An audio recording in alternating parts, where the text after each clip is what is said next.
Hello दोस्तों, आप सभी का हमारे यूट्यूब चैनल बेसिक शिक्षा में स्वागत है। मैं नीरज कुमार आप सभी का स्वागत करता हूं।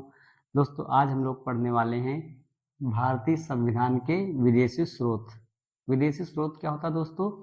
जब भारतीय संविधान लिखा जा रहा था तो विभिन्न देशों के संविधान को पढ़कर उसमें से विभिन्न प्रकार की जानकारियों को लेकर अपने संविधान में जोड़ा गया, उसी को कहते हैं विदेशी स्रोत। भारतीय संविधान के निर्माण में विदेशी स्रोत और आंतरिक स्रोत दोनों जोड़े गए थे। इससे पहले वाले वीडियो में हम लोगों ने आंतरिक स्रोतों के बारे में अच्छे से पढ़ा था।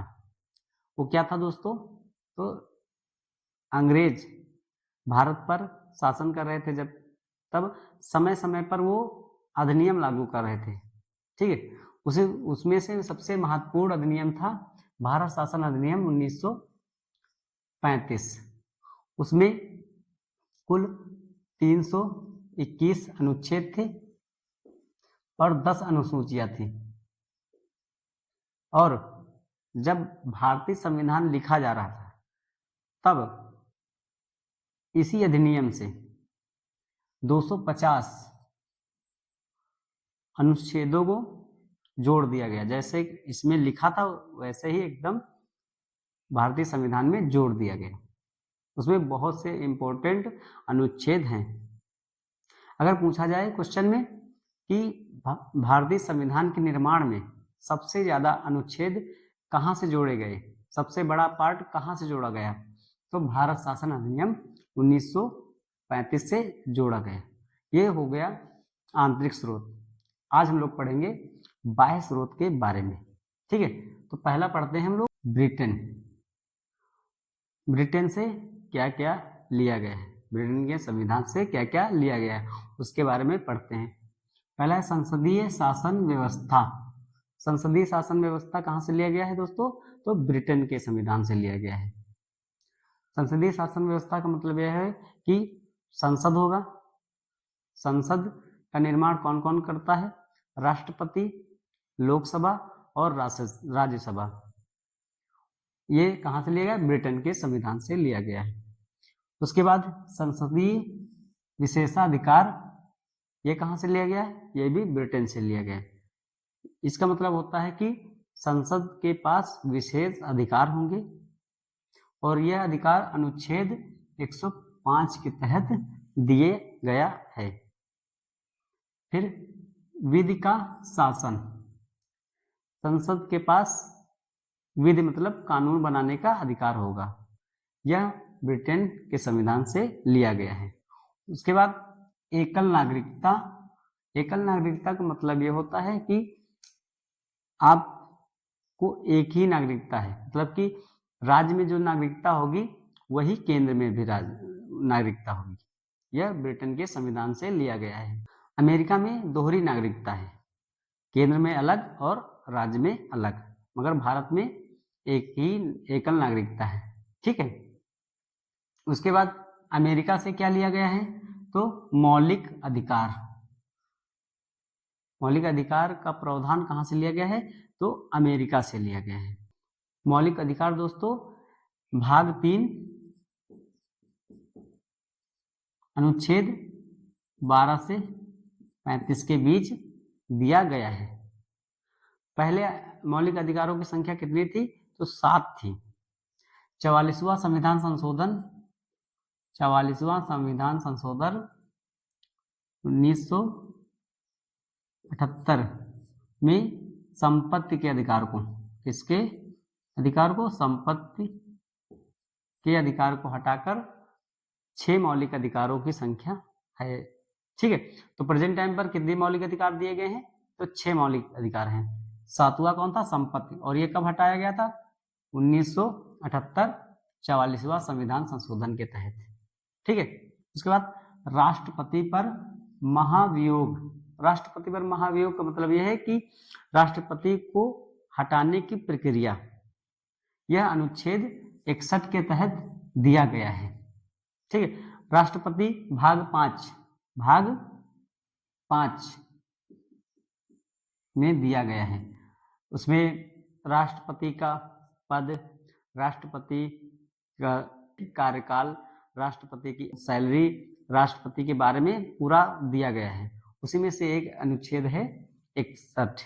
इसके तहत क्या होता है कि अगर राष्ट्रपति अपनी शक्तियों का सही से प्रयोग नहीं कर रहा है तो उसको हटाने की प्रक्रिया की जा सकती है। यह संसद के किसी भी सदन द्वारा किया जा सकता है। अगर किसी भी राष्ट्रपति को आप हटाना चाहते हैं तो उसके 14 दिन पहले आपको राज्यसभा हो या लोकसभा हो में वो बिल पेश करना होता है। बिल का मतलब यह है कि एप्लीकेशन की उनके खिलाफ ये करना है, उनको हटाना है। ठीक है, तो ये राष्ट्रपति पर महाभियोग की प्रक्रिया कहाँ से लिया गया है? तो अमेरिका से लिया गया है। न्यायिक पुनर्विलोकन अनुच्छेद 137 के तहत ये दिया गया है। इसमें क्या है दोस्तों? तो जो न्यायपालिका है उसको ये अधिकार है कि जो भी शासन बनेगा, मतलब जो भी कानून बनेगा संसद में, उस पर ये जांच कर कर ये आगे उसी को पास करेगी। ठीक है, उसके बाद आयरलैंड। आयरलैंड के संविधान से क्या लिया गया है? तो नीति निर्देशक तत्व। नीति निर्देशक तत्व संविधान में भाग 4 में दिया गया है। अनुच्छेद 36 से 51। ठीक है, अनुच्छेद 36 से 51 के बीच ये दिया गया है नीति निर्देशक तत्व। और राज्यसभा में मनोनय। राज्यसभा में मनोनय का मतलब है कि राष्ट्रपति द्वारा राज्यसभा में 12 सदस्यों को मनोनीत कर सकता है। यह प्रावधान आयरलैंड के संविधान से लिया गया है। इसके बाद ऑस्ट्रेलिया। ऑस्ट्रेलिया के संविधान से समवर्ती सूची। समवर्ती सूची क्या होता है? सूचियां 3 प्रकार की होती है, राज्य सूची, केंद्र सूची और तीसरी समवर्ती सूची। राज्य सूची में जो राज्य के नियम कानून बनाए जाते हैं उसके बारे में दिया गया है। केंद्र सूची जो केंद्र के नियम कानून बनाए जाते हैं उसके बारे में दिया गया है। मगर समवर्ती सूची में दोनों प्रकार के कानून बनाए जा सकते हैं, वो दिया गया है। ठीक, वो विषय दी गई है। यह जो समवर्ती सूची है, टोटल जो 12 अनुसूचियां हैं उसमें 7वीं अनुसूची में दिया गया है। किसमें?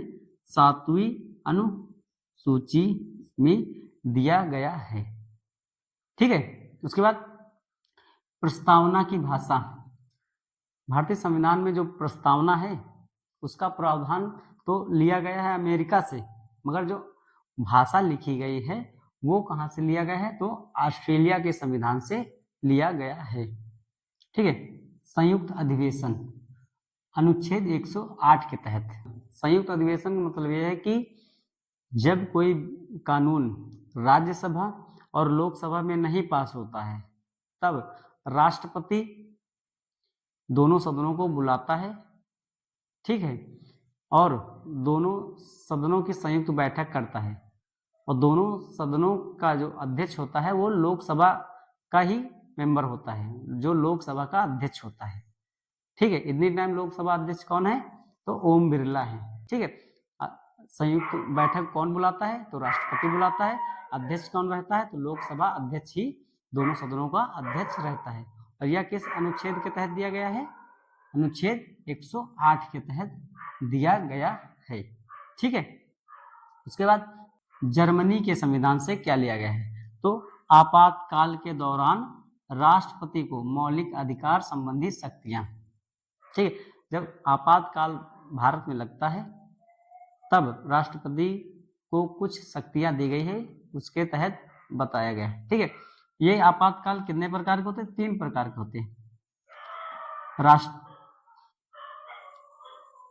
राष्ट्रीय आपातकाल,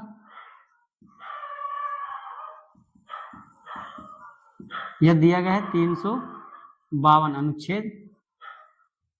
उसके बाद 354 में राष्ट्रपति शासन और 360 में वित्तीय आपातकाल। ठीक है, तो ये 3 प्रकार के आपातकाल दिए गए हैं, ठीक है। उसके बाद दक्षिण अफ्रीका के संविधान से क्या लिया गया है? संविधान संशोधन की प्रक्रिया दक्षिण अफ्रीका के संविधान से ली गई है। यह प्रक्रिया अनुच्छेद 368 में दी गई है, ठीक है। जब संविधान में कोई संशोधन किया जाता है तब अनुच्छेद 368 के तहत संविधान संशोधन किया जाता है, और संविधान संशोधन की प्रक्रिया दक्षिण अफ्रीका के संविधान से ली गई है। उसके बाद रूस के संविधान से क्या लिया गया है? तो मौलिक कर्तव्यों को लिया गया है। मौलिक कर्तव्य कहाँ से लिए गए दोस्तों? तो रूस के संविधान से लिए गए। यह कब लिए गए थे? तो 42वां संविधान संशोधन 1976, ठीक है। कब लिया गया था? तो 42वां संविधान संशोधन 1976, और किसकी समिति पर लिया गया था? सरदार स्वर्ण सिंह। और जब इसको जोड़ा गया था तब कितने मौलिक कर्तव्य थे? तो 10 थे। वर्तमान में कितने हैं? 11 हैं, ठीक है। तो मौलिक कर्तव्य का प्रावधान कहाँ से लिया गया है? तो रूस से लिया गया है। कब जोड़ा गया था? तो 42वां संविधान संशोधन 1976, पहले 10 थे, वर्तमान में 11 मौलिक कर्तव्य हैं। और किसके आधार पर जोड़ा गया था? सरदार स्वर्ण सिंह समिति, ठीक है। इतना हमें मौलिक कर्तव्यों के बारे में याद रखना है, ठीक है। उसके बाद फ्रांस के संविधान से क्या लिया गया है? तो जो भारत की प्रस्तावना है उसमें से स्वतंत्रता, समता और बंधुत्व, ये शब्द फ्रांस के संविधान से जोड़ा गया है। और एक शब्द है गणतंत्रात्मक व्यवस्था। इसका मतलब होता है कि जो यहाँ पर उच्च पद हैं वो वंशानुक्रम नहीं होंगे, राजा का लड़का राजा नहीं होगा, ठीक है। यहाँ के जो उच्च पद हैं वो आपकी काबिलियत के हिसाब से ही दिए जाएंगे, ठीक है। उसके बाद कनाडा के संविधान से संगठनात्मक विशेषताएं और शक्तियों का विभाजन, राज्य और केंद्र की जो शक्तियां हैं वो अलग अलग जो दी गई है, यह प्रावधान कहाँ से लिया गया है? तो कनाडा के संविधान से लिया गया है। उसके बाद जापान से क्या लिया गया है? विधि द्वारा स्थापित प्रक्रिया, ठीक है। विधि के द्वारा जो नियम कानून बनाए जाएंगे यह कहाँ से लिया गया है? तो जापान के संविधान से लिया गया है, ठीक है दोस्तों। तो आज हम लोगों ने भारतीय संविधान के विदेशी स्रोतों के बारे में अच्छे से पढ़ा है। आशा करता हूँ आप लोगों को अच्छे से समझ में आया होगा। धन्यवाद दोस्तों।